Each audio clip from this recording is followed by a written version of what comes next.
welcome back. The time has come for me to transition from my current bullet journal into a new bullet journal.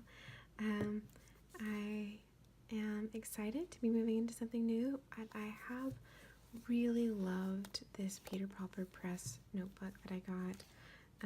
It is linked in many of my other videos, in all of them actually, but yeah, it's been a great first Witchy Bujo. And one thing I have done to help with the transition is in the back here, you can see I put some washi tape to try to help me mark it.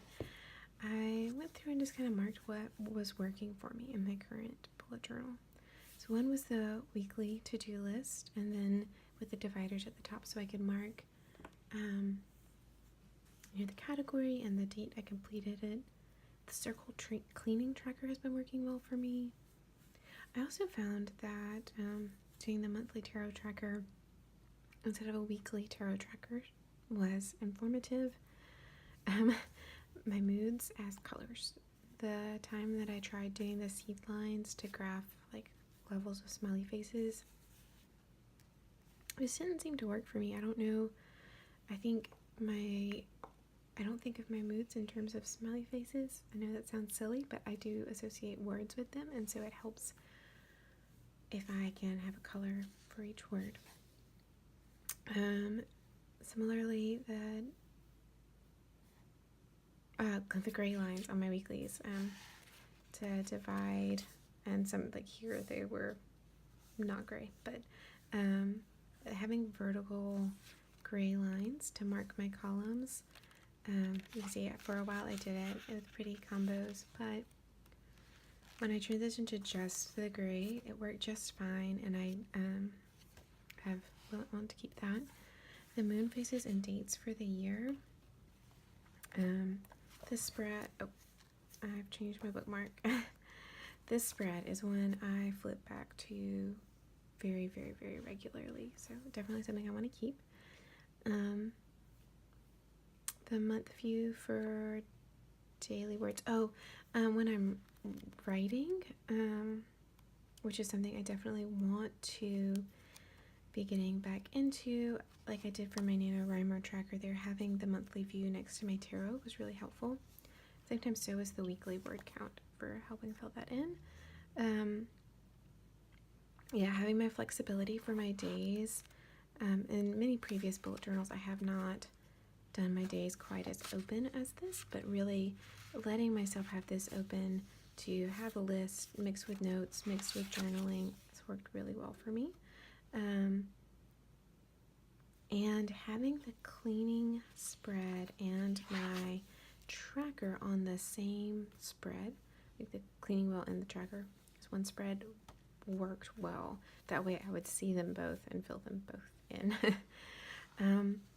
I have decided to stop dividing by Sabbath season instead of by month. Part of that is just because I've had a lot going on since going into Astara, and just really need sort of that similar structure going into it. The moon phase meaning spread, I never went back to that. I'm also gonna get rid of my birthday list because I never actually filled it out in this journal. I will just put birthdays in my future log, and as much as I love setting it up and how visually appealing a calendex is, I almost never use it. Sorry, there we go. So you can see, I put 4 notes total. So I will be moving to a different type of future log setup. And then I have a list of things I want to try, and then a template for my layouts. And as I was starting to lay it out, I ended up deciding to move one of these spreads up further. So I'm going to cut into a time lapse of me doing some setup, and then I'll be back for a flip through.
Welcome back.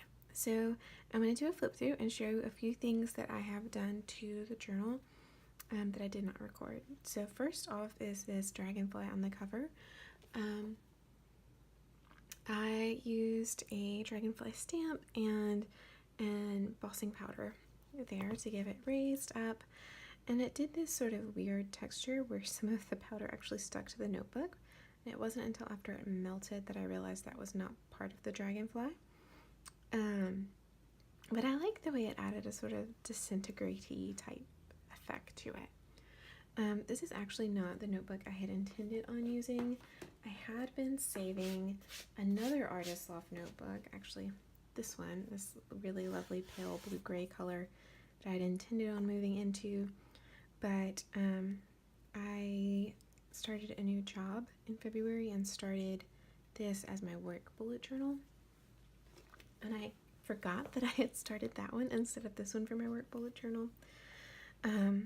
So some of the things I had in mind color-wise don't exactly line up, but that's okay.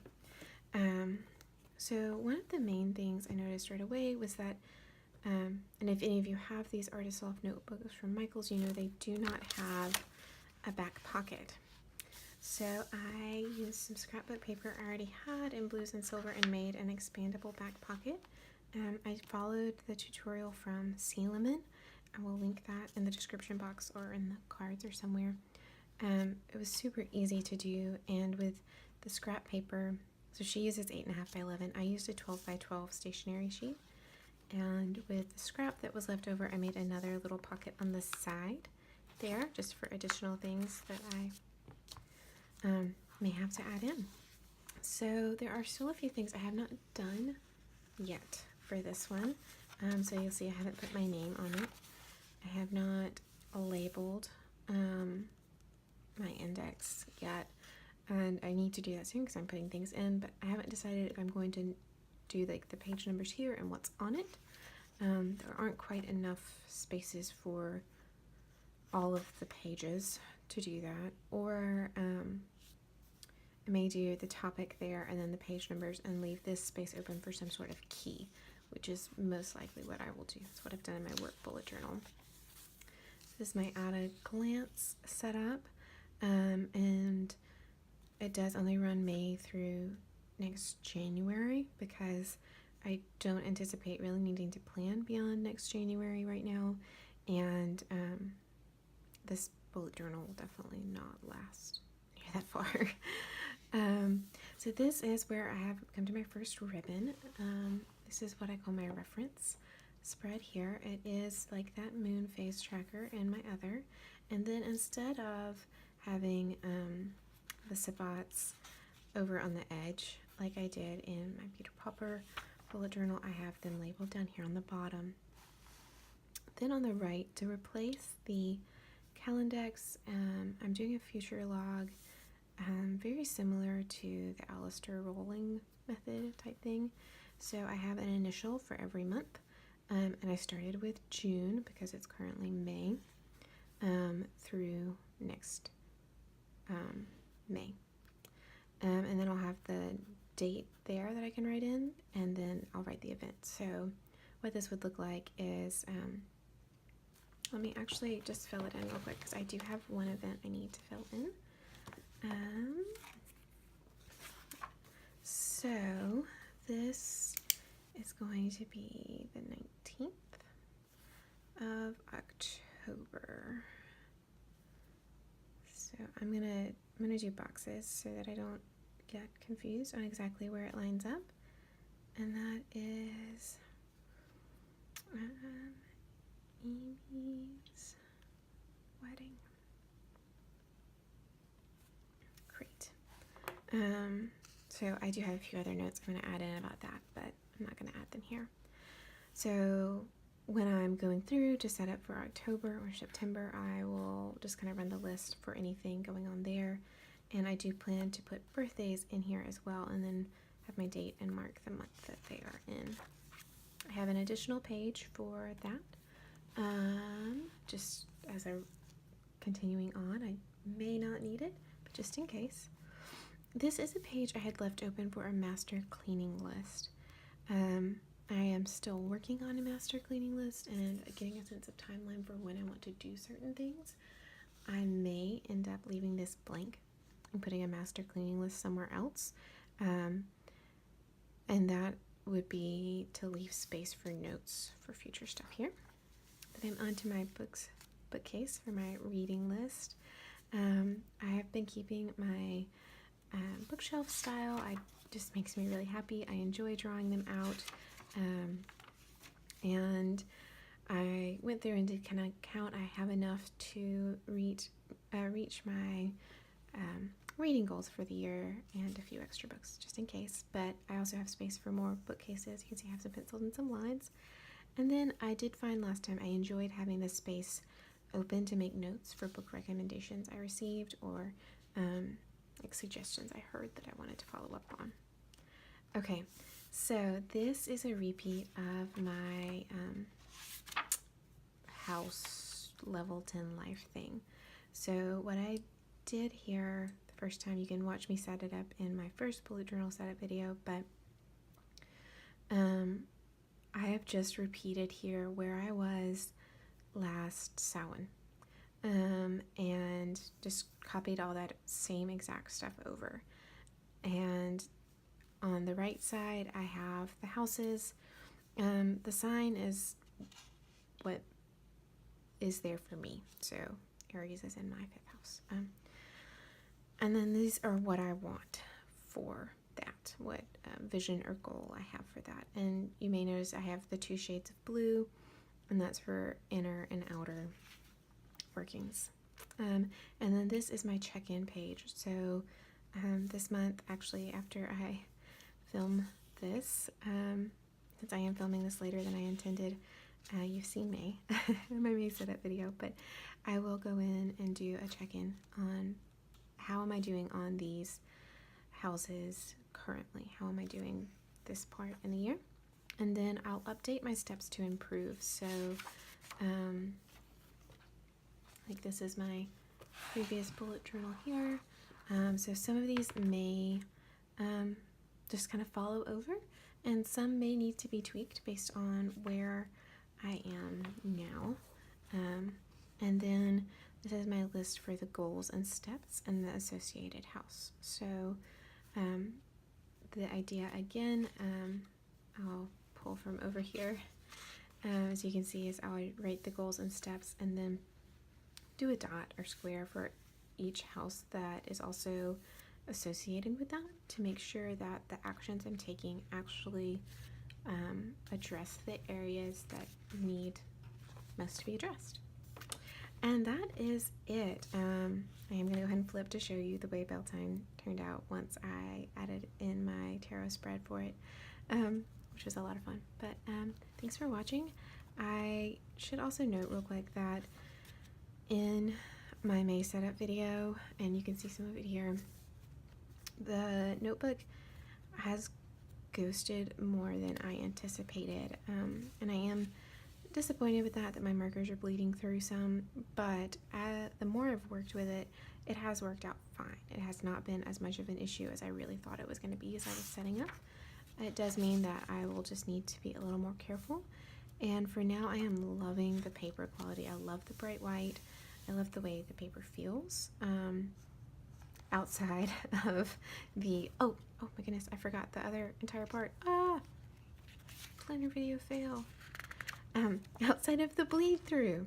So in the back I have multiple marker test pages labeled. So I did my Crayola Super Tips here, and the way I treated them was just like my artist loft. I went through and swatched every color I own and then assigned it a letter and a number to help me know what it was. And based on that, I think I would be getting much bleed through. I thought the Crayola Super Tips would probably be the most, but that the Artist Loft and the mild liners would not really have any bleed through. That has turned out to be inaccurate. But again, you see Tombows are there, the Tombow Twin Tones, and then the Marvy Inkjoy and the Staedtler Fine Liners. And then I have a few test pages to swatch new pens and whatnot. This is my fountain pen there, and you can see it does not bleed through, but it does feather some, so I have not actually decided what to do with that yet. Anyway, overall, I am enjoying this notebook very much so far, and looking forward to planning in it with you for the next few months. Thanks.